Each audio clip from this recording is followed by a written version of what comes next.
आज हम संपत्ति अंतरण अधिनियम 1882 की धारा 9 जो कि हमें संपत्ति अंतरण के तरीके के संदर्भ में बताती है। मैं डॉक्टर चंद्रवीर सिंह संपत्ति अंतरण अधिनियम की धारा 5, 6, 7, 8 इत्यादि की विवेचना पूर्व के लेक्चर के अंदर हम इसकी विवेचना कर चुके हैं। धारा 5 क्या है, धारा 6 किस संदर्भ में है, धारा 7, धारा 8 संपत्ति अंतरण हमें क्या अवगत कराती है, इनमें किन कानूनी प्रावधानों का वर्णन किया गया है। आज हमारा जो मुख्य टॉपिक है धारा 9 अर्थात संपत्ति का अंतरण कैसे हम कर सकते हैं। मुख्यतः संपत्ति का जो अंतरण होता है या तो मौखिक अंतरण किया जा सकता है या लिखित लेख अभिव्यक्ति के माध्यम से, लिखित दस्तावेज के माध्यम से। यदि कानूनी रूप से अपेक्षित है तो हम संपत्ति का, जहाँ पर अपेक्षित ना हो, मौखिक अंतरण हो सकता है, परंतु जहाँ पर कानून में स्पष्ट रूप से अभिव्यक्त किया गया हो तो उन संपत्तियों का अंतरण केवल लिखित दस्तावेज के माध्यम से ही संभव हो सकेगा। अधिनियम की धारा 9 का यदि हम अवलोकन करें तो इसमें वर्णित किया गया है कि सामान्यतः प्रत्येक दशा में संपत्ति का अंतरण मौखिक रूप से हो सकता है जब तक कानूनी रूप से ऐसी कोई बाध्यता वर्णित ना की गई हो। जैसा कि संपत्ति अंतरण अधिनियम 1882 को हम बारीकी से देखें तो इस एक्ट को अधिनियमित करने का जो मौखिक उद्देश्य माना गया था वह अचल संपत्ति के संव्यवहार के संदर्भ में एक कैसे विवाद, कम से कम विवादों का जन्म हो, वो पक्षकारों के हक अधिकारों का एक पर्याप्त सबूत दस्तावेज तैयार हो ताकि भविष्य में किसी भी प्रकार का विवाद होने की स्थिति में उनके स्वामित्व, उनके अधिकारों को संरक्षण प्रदान किया जा सके। यही कारण है कि मौखिक संपत्ति का अंतरण यदि हम ओरल ट्रांसफ़र करते हैं, ओनली ड्यूरेबल पोजीशन, तो sometimes may be not enough if any dispute arising between the parties and written document is not available. In that circumstances, court cannot be decided the case properly. Therefore, if document is required, जहाँ अपेक्षित है, हमें वहाँ पर संपत्ति का अंतरण लिखित दस्तावेज के माध्यम से ही करना चाहिए। संपत्ति अंतरण अधिनियम में कुछ धाराओं में ये स्पष्ट रूप से अभिव्यक्त किया गया है कि कब संपत्ति का अंतरण मौखिक किया जा सकता है और कब संपत्ति का अंतरण लिखित लेख के माध्यम से, दस्तावेज के माध्यम से आवश्यक माना गया है। यदि हम धारा 54 संपत्ति अंतरण अधिनियम के बारे में जानना चाहें या उसके बारे में देखें तो धारा 54 स्पष्ट रूप से अभिव्यक्त करती है कि यदि संपत्ति की प्रकृति स्थावर है, स्थावर संपत्ति किसे कहते हैं हम, ऐसे संपत्ति जिसको एक स्थान से दूसरे स्थान पर बिना उसकी वास्तविक स्थिति में परिवर्तन किए अंतरण नहीं कर सकते, अचल संपत्ति के नाम से जाना जाता है। तो यदि हम संपत्ति अंतरण अधिनियम के अंतर्गत ऐसी संपत्ति जो अचल हो और जिसकी कॉस्ट, जिसकी वैल्यू 100 या उससे अधिक हो, उसको हम अंतरण करना चाहते हैं, विक्रय करना चाहते हैं, तो कानूनी रूप से अपेक्षित किया गया है कि वो लिखित दस्तावेज के द्वारा ही पूर्ण किया जावे, अर्थात विक्रयनामा संपत्ति अंतरण अधिनियम की धारा 54 में वर्णित प्रक्रियाओं के अनुसार संपादित हो, उसका पंजीयन हो या सक्षम गवाहों के द्वारा, कम से कम 2 सक्षम गवाहों के द्वारा उसका अटेस्टेशन, अनुप्रमाणन भी होना नितांत आवश्यक माना गया है। तो जहाँ पर लिखित दस्तावेज अपेक्षित हो संपत्ति अंतरण के लिए, वहाँ लिखित होना चाहिए, और जहाँ पर लिखित हो की आवश्यकता ना हो, वहाँ धारा 9 के अनुसार मौखिक रूप से भी संपत्ति का अंतरण संपादित हो सकता है। लेकिन धारा 54 को यदि हम प्रॉपर वे में देखें तो इसमें लिखित दस्तावेज अपेक्षित किया गया है।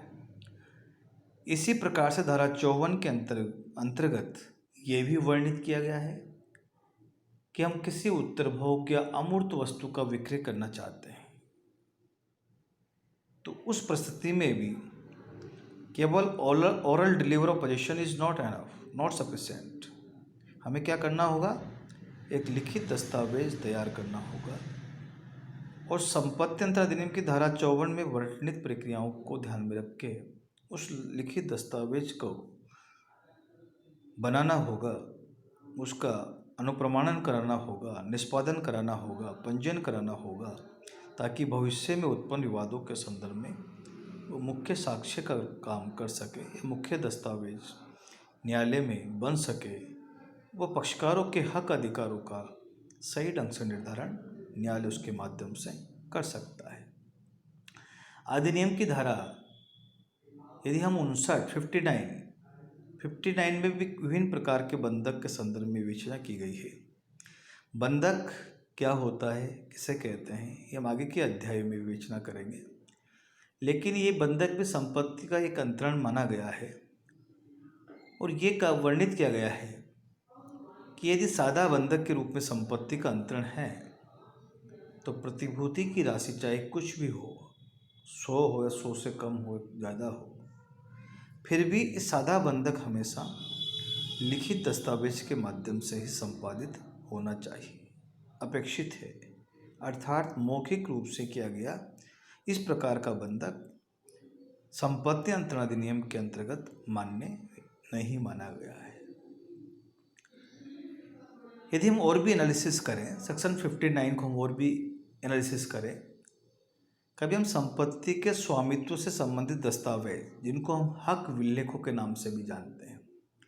उनको हम किसी व्यक्ति को डिपॉजिट करके संपत्ति से संबंधित दस्तावेज होते हैं, उनको किसी अन्य व्यक्ति को देकर निक्षेप करके यदि कोई धन उधार लेते हैं तो ऐसे मामलों में लिखित बंधक की आवश्यकता न होकर साधारण प्रकार से भी संभव हो पाएगा। अन्य सभी प्रकार के बंधक जिनकी प्रतिभूति राशि 100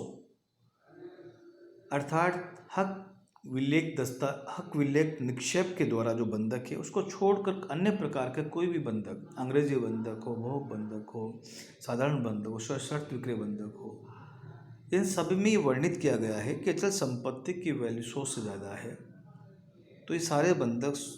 विक्रय एक लिखित दस्तावेज के माध्यम से ही पूर्ण या संपादित किए जा सकते हैं। इसी प्रकार से हम संपत्ति को पट्टे पर देख रहे हैं। अचल संपत्ति है, हमें धन की आवश्यकता है या हम उससे कोई अर्निंग करना चाहते हैं तो वर्षानुवर्ष या वार्षिक किराए के आधार पर उसको हम किसी अन्य व्यक्ति को पट्टे पर अंतरण कर देते हैं। तो अधिनियम की धारा 107 संपत्ति अंतरण अधिनियम 1882 ये वर्णित करती है इस प्रकार से अचल संपत्ति को पट्टे पर देने की जो प्रक्रिया है या अंतरण की जो प्रक्रिया है उससे लिखित दस्तावेज के माध्यम से ही संपन्न किया जाना चाहिए, संपादित किया जाना चाहिए। एक्सचेंज संपत्ति के बदले संपत्ति विनिमय कहलाता है। इस प्रकार से अचल संपत्ति का यदि हम विनिमय करना चाहते हैं, उसकी वैल्यू 100 रुपये उससे ज़्यादा है तो अधिनियम की धारा 118 ये वर्णित करती है कि ऐसी संपत्ति का जो विनिमय होगा, एक्सचेंज जो होगा, वह भी एक लिखित दस्तावेज द्वारा ही अपेक्षित माना गया है। मुस्लिम विधि में जैसा कि हम पूर्व के कक्षाओं में जान चुके हैं, हिब्बा दान अचल या चल संपत्ति, हिब्बा मुस्लिम विधि में लिखित दस्तावेज अपेक्षित नहीं माना गया है। वहाँ delivery of position is sufficient for a valid हिब्बा। लेकिन यदि हम संपत्ति अंतरण अधिनियम की धारा 123 के अंतर्गत अचल संपत्ति का दान करना चाहते हैं तो ये माना गया है कि दान की प्रक्रिया लिखित दस्तावेज के द्वारा ही संपादित हो सकती है। दो दान धारा 123 के अनुसार लिखित द्वारा ही होगा। अधिनियम की धारा 130 को यदि हम और भी एनालिसिस करें, संपत्ति अंतरण अधिनियम 1882 की धारा 130, तो अनियोज्य दावे जो कोर्ट के माध्यम से रिकवरेबल होते हैं, जो कोर्ट के माध्यम से इसमें अनुतोष प्रदान किया जाता है, ऐसे दावों का अंतरण भी लिखित दस्तावेज के माध्यम से ही संपन्न होगा। संपत्ति अंतरण अधिनियम की धारा 9 के अंदर ये स्पष्ट रूप से व्यक्त किया गया है कि उपयुक्त धाराओं में वर्णित संपत्तियों का अंतरण तो लिखित माध्यम से होगा, पर इन धाराओं के अतिरिक्त अन्य प्रकार की जो संपत्तियां हैं जिनकी वैल्यू 100 रुपये से कम है, चाहे चल अचल हो या चल हो, का विक्रय विनिमय या 100 रुपये से कम प्रतिभूति के रूप में जमा किए गए बंधक या दान, जिसे हिब्बा के रूप में हमने वर्णित किया गया है, पति द्वारा पत्नी के पक्ष में भरण पोषण देने का वचन, इनको हम मौखिक रूप से भी संपन्न कर सकते हैं। Thank you.